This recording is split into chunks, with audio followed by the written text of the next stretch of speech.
Have you ever gotten a super long assignment in school and the teacher has no idea what they're talking about? You're confused, your classmates are confused, you have no idea how to approach the assignment, and every time you ask your friends, they're all saying different things, you have no idea who to believe, and at the very end, you get a bad grade because you either missed some key parts or you didn't have a better idea in the first place. If that sounds like you, then today I have a very good strategy that'll help you not only understand exactly what you need to do directly from the teacher, but you'll also get personalized advice and feedback on your assignments from them.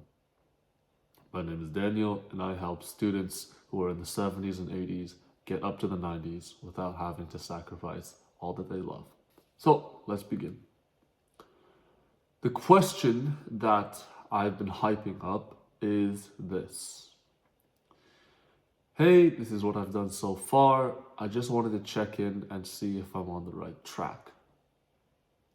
And it's not even a question. You're simply implying that this is what you got so far. You're not really sure about what you're doing, but you want to ask if what you're doing is good or looks good to the teacher. And this is a very simple question or statement, whatever you want to call it. And what it'll do is, one, it'll prompt the teacher to tell you exactly what they don't like with it and what they do like about it. And two, it also shows your dedication and the fact that you actually care about their class. And in turn, they'll like you more as well. Oh, and I forgot a bonus, which is the more you ask this question in the same class with the teacher, the more they'll understand your sort of work style, and then the advice they'll give you is a little bit more accurate and tailored specifically towards you. So in a sense, this is like talking to ChatGPT, but better, because this person or this feedback source is the one that's going to grade your assignments. And so why would you not try to get as much feedback from them as possible, right? And I can already hear all the comments about people making excuses saying, oh, but what if they don't say anything bad about my work? Well, in that case, if they don't say anything bad, sometimes teachers obviously don't like giving out advice, or maybe just don't like kids in general. Surprising, I know. But then you would have to answer with a follow-up question.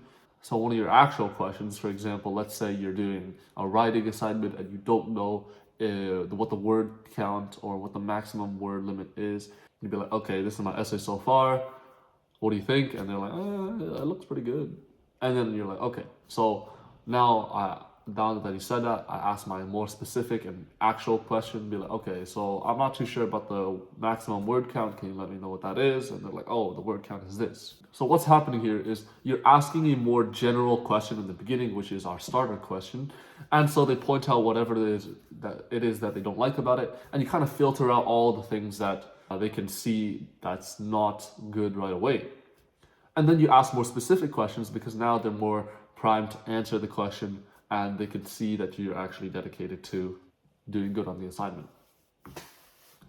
And so, yeah, for this step, if they don't end up saying anything bad or giving you any proper feedback, then answer with a follow-up question, whatever it is, make it more specific and make it as detailed as possible.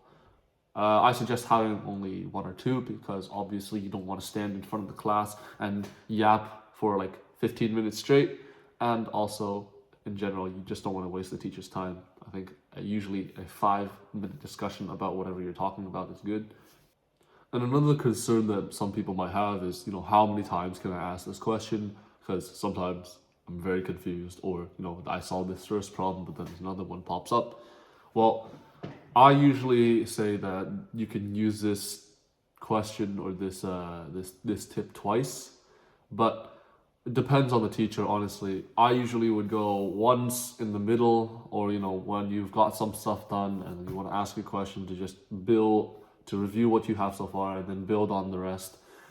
And then near the end, when you're kind of almost finished and you're making some final tweaks, you just ask the teacher, hey, what do you think is good? What do you think is not good? What should I change? Right?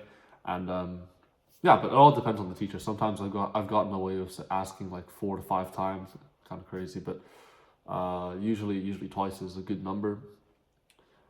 But yeah, another excuse I hear a lot is people saying that, oh, the teacher is busy, they're never open to answer any questions. in that case, then you could ask at the end of the class where when everyone's leaving, and you just really quickly pop in there and ask your question, because usually they'll be happy to answer your questions. Most teachers are actually pretty nice. I understand that there's a lot of them who are absolute assholes, but usually if you go in early or you go in late, I think they'll be a little bit less busy then, and they'll probably answer your question. So if I've missed anything or you don't really know how to take advantage of this tip I just shared, then don't hesitate to leave me a comment. If you want one-to-one coaching on how you can improve your grades, I'm giving out free consultations. All you need to do is email me and I'll get back to you. Have a good day.